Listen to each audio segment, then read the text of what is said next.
Good afternoon. My name's Hugh Lufton. I'm principal of Lufton and Associates Chartered Planning Consultancy based in Stafford. And this short video is about standard method in calculating housing targets. This is something that's hotly contested topic at the moment, particularly since the new government came in July, produced a consultation of the National Planning Policy Framework and set out some ambitious targets for housing growth, housing delivery, and applies them to all the local planning authorities across the country.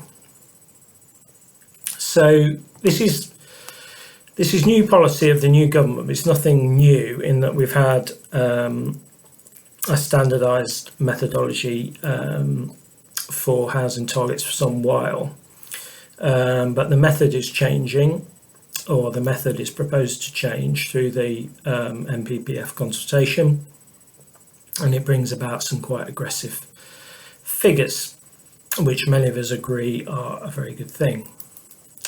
In the very broadest terms, what it is we're moving away from a projection-based approach to housing targets towards a stock-based approach to housing.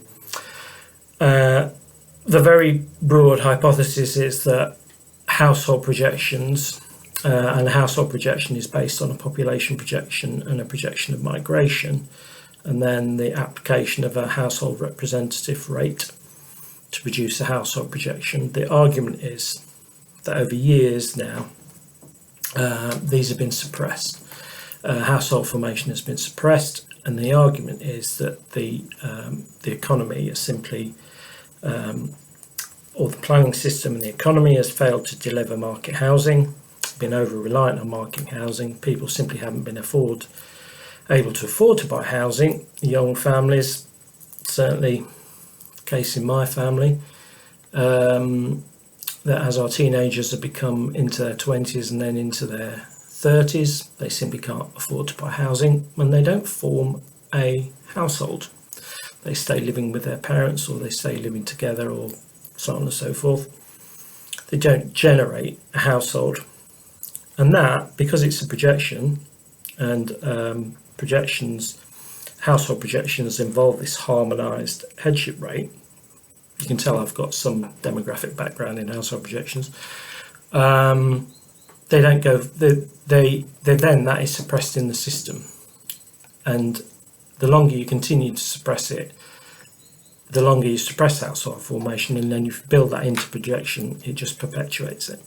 And I think there's an element of there's certainly an element of truth in that. Well, it's much more complex to disenfranchise.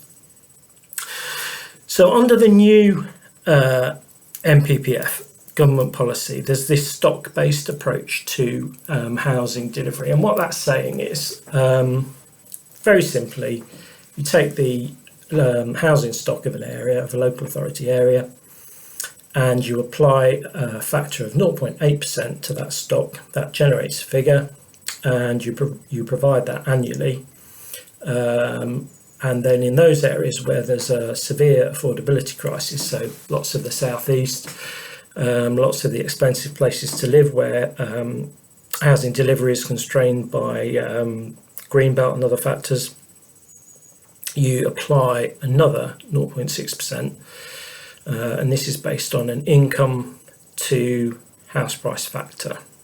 And where that exists, you then calculate another 0.6% on top of your housing target.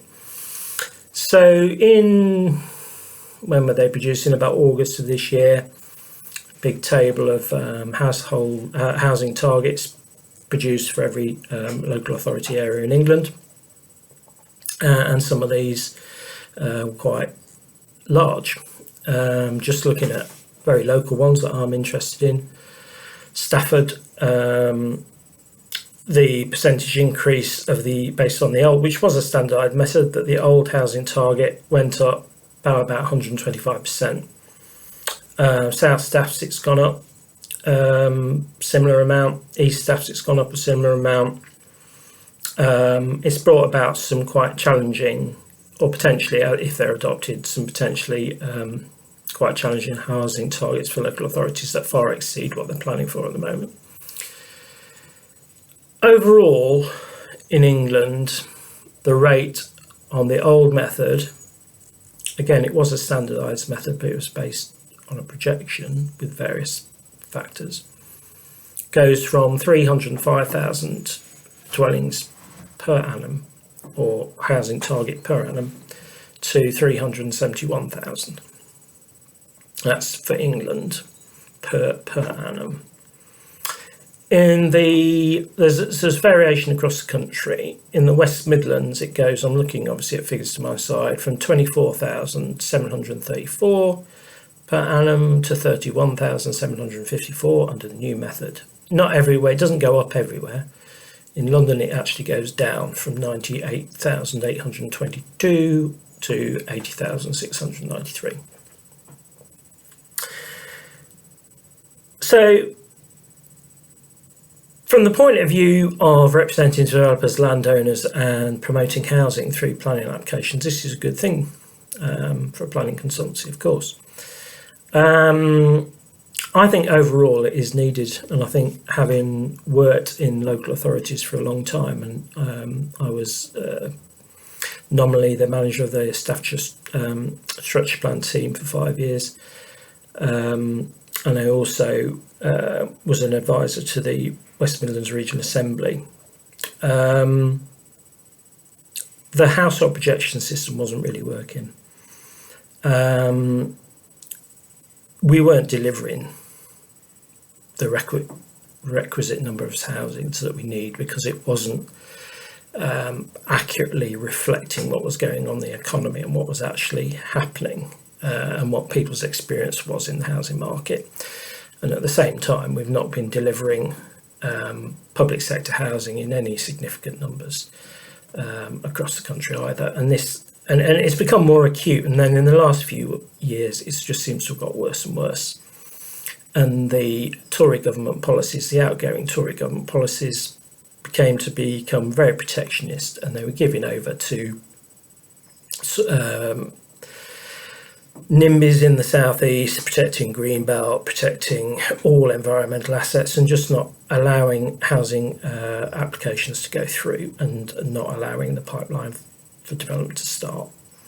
So I do agree that there needs to be an overhaul, and I do agree broadly that the stock principle, esoteric though it is, crude though it is, may actually be a better method than the demographic or household projection method that we've had. What does concern me, and you can't completely square the circle, is that there is this argument that there was no science in the household projection method, and there was, because as a simple matter of science, if you're projecting forward an age cohort in population terms and applying a death rate to it, that is quite accurate science if you fairly know what the death rate is. And if you know what the birth rate is, that's a slightly easier factor than the rate of migration, the net rate of migration that had to be built into population projections that was then built into household projections. So there's elements of it that were pretty good science, and there's elements of it that are not very good science. So I think overall, the stock-based method works. The other advantage of the stock-based method is we're talking now about replacing housing that really needs replacing, and housing doesn't last forever. So the replacement rate of housing is significantly important as well. So overall, I'm broadly supportive of this and hope that these standard methods come in. Now, it raises the huge question of what does a local authority do if it simply can't deliver that housing target because it doesn't doesn't have the land. I mean, you can, locally, you can look at landlocked local authorities like Tamworth, for example. We dealt with Tamworth through a structure plan for many years, had to, through a process of planning for greater than a local authority, to put its housing needs into surrounding districts, because simply the town couldn't expand within its boundary any further. To some degree of success was achieved through the last structure plan. To some degree, these sort of things were achieved through regional planning, even though that the last West Midlands regional plan was never actually formally published, because it was prepared by a Labour government and then immediately rejected by a Tory government in 2012. But it existed. It existed, and there was nothing else there. So that housing distribution has remained relevant to us to plan for over the last 12 years or so. So yeah, I think I am supportive of these standard methods. I think the overall view that there is a national housing crisis, I entirely agree with. And I think developing more quality, sustainable housing sites can only be a good thing. That's my view. That was just my opportunity to comment on it. Thank you.